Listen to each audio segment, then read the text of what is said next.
Some albums don't feel finished, not because they're sloppy, but because they sound like they were released mid-emotion, like the artist didn't wait to cool down, didn't wait to gain perspective, didn't wait until it was safe. The Marshall Mathers LP is one of those albums. It doesn't sound like reflection, it sounds like reaction, and that's exactly why it still feels so raw. Released in 2000, the Marshall Mathers LP wasn't Eminem looking back on his rise, it was Eminem smack dab in the middle of it, still bleeding from the impact. By the time this album dropped, Slim Shady had already made him famous, controversial, and impossible to ignore. The world had opinions, accusations, and expectations, and instead of retreating or refining this image, Eminem turned all of that noise into fuel. This album doesn't smooth over the pressure, it records it. What makes the Marshall Mathers LP so unsettling is how honest it is about anger. Not cinematic anger, but the kind that comes from feeling misunderstood, overwhelmed, and constantly watched and scrutinized. Songs like Kill You,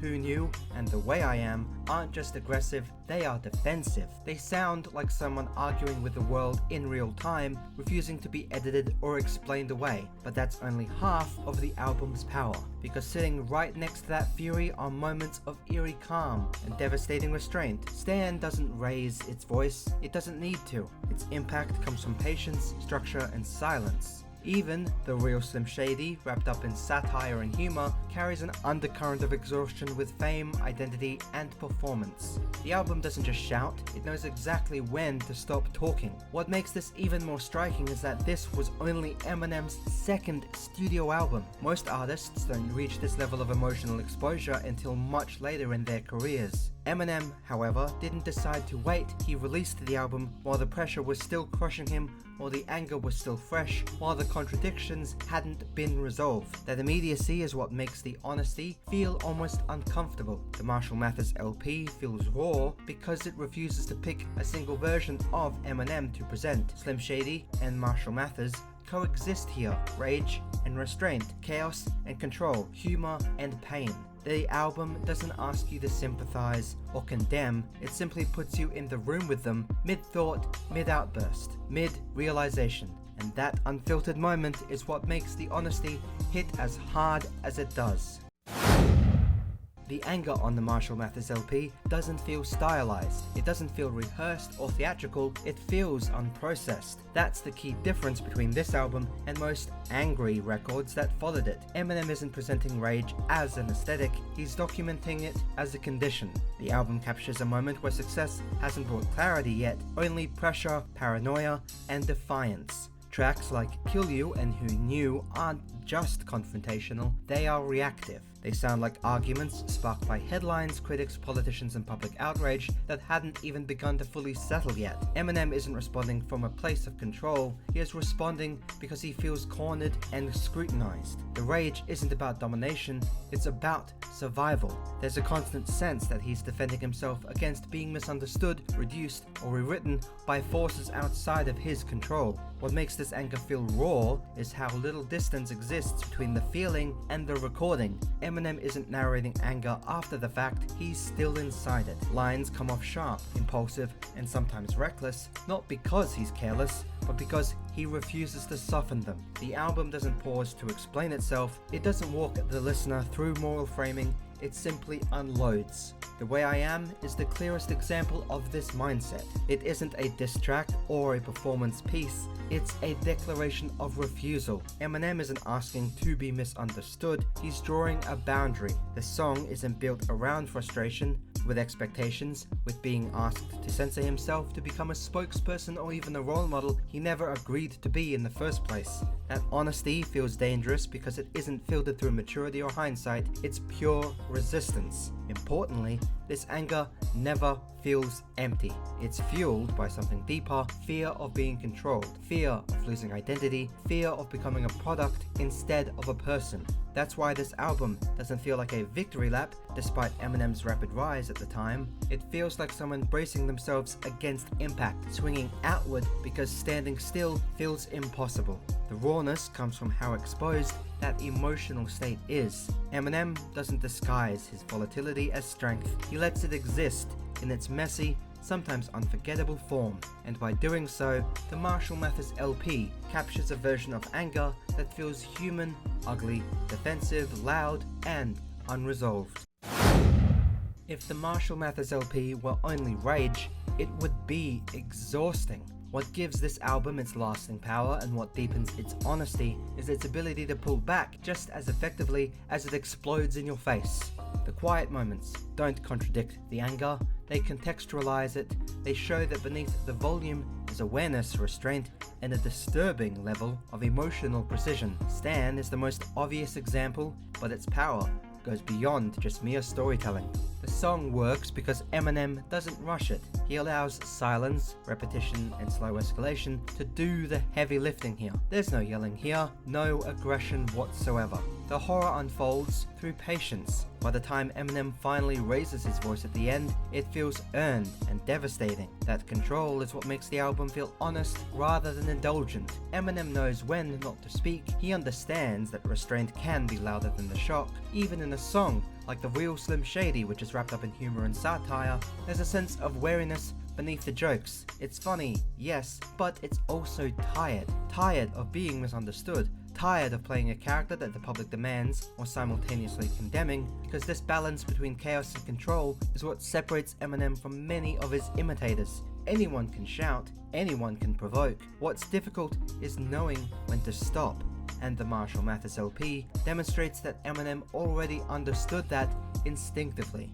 The album feels raw because it trusts silence as much as sound. Even songs that aren't traditionally quiet still show this discipline. Eminem's flows tighten when they need to. His deliveries shift from frantic to measured without warning. These moments suggest that beneath Slim Shady's volatility is Marshall Mathers watching carefully, choosing when to unleash and when to hold back.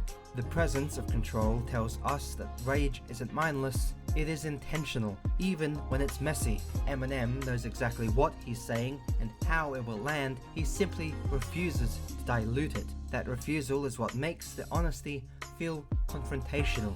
He isn't hiding behind irony or metaphor when it matters most. The quiet power of the Marshall Mathers LP is what allows it to age differently. As listeners like myself grow older with the album, the subtleties become more visible. The album stops sounding like provocation and starts sounding like emotional architecture, carefully constructed to reflect a mind under pressure, constantly negotiating between expression and restraint. That tension is where the rawness truly lived, not in the shock value, but in the precision with which Eminem allows conflicting emotions to coexist without resolving them. One of the reasons the Marshall Mathers LP still feels so raw is that it refuses to resolve the tension between Slim Shady and Marshall Mathers. The album doesn't choose one identity over the other, instead it lets them collide. The result isn't clarity, it's friction. Slim Shady is still present, provocative, satirical, unhinged, but he no longer feels like a mask. He feels like an outlet. Marshall Mathers, on the other hand, doesn't step forward to explain or soften the chaos. He merely observes it, reacts to it, and occasionally gets consumed by it. Neither side is framed as the real Eminem. That ambiguity makes the album uncomfortable and honest. Rather than presenting growth or transformation, the album presents exposure. Eminem doesn't claim control over his contradictions, he shows them as they exist. Fame hasn't clarified who he is, it's fractured him further. The album captures that fracture in real time. This is especially striking considering the album's place in his career. As his only second studio release, the Marshall Mathers LP arrives before distance, before legacy building, before self-mythologizing. Eminem doesn't yet know how this story ends, and that uncertainty bleeds into every track on this album. The album doesn't feel curated for posterity's sake, it feels released out of necessity. That urgency is why the album still resonates. It doesn't tell the listener what to think, it doesn't apologize, it doesn't fully defend itself, it simply exists as a documented time of emotional overload. Slim Shady isn't glorified, and Marshall Mathers isn't redeemed. They coexist in tension, refusing closure, because this lack of resolution is what makes the album feel raw rather than dated. It doesn't belong to a clean narrative arc, it belongs to a single moment, volatile, unresolved, and emotionally exposed. The Marshall Mathers LP feels raw because it was never meant to be safe in the first place. It wasn't designed to age gracefully or invite consensus. It was released in the middle of pressure, backlash, and internal conflict, and it sounds like it too. The album doesn't offer perspective, it offers proximity. What makes its honesty endure isn't the shock, the controversy, or even the anger, it's the refusal to resolve itself, because Eminem doesn't present answers, he presents contradictions. Rage sits next to restraint, humor sits next to despair, performance sits next to confession. None of it is ever wrapped up neatly. That's why listening to the album later in life often feels different. With age comes the ability to hear not just what Eminem is saying, but why he's saying it in the first place. The anger stops sounding juvenile and starts sounding overwhelming. The quiet moments stop feeling like pauses and start feeling like survival mechanisms. As a second album, the Marshall Mathers LP doesn't just feel like it should be this exposed, because most artists spend years building towards this level of honesty. Eminem arrived there almost immediately, before the edges could be sanded down and refined. That immediacy is what gives this album its lasting, ever-timeless weight. The honesty doesn't feel crafted, it feels captured, and that's why it still resonates 25 years later. Not because it wants to be understood, but because it refuses to pretend it already understands itself.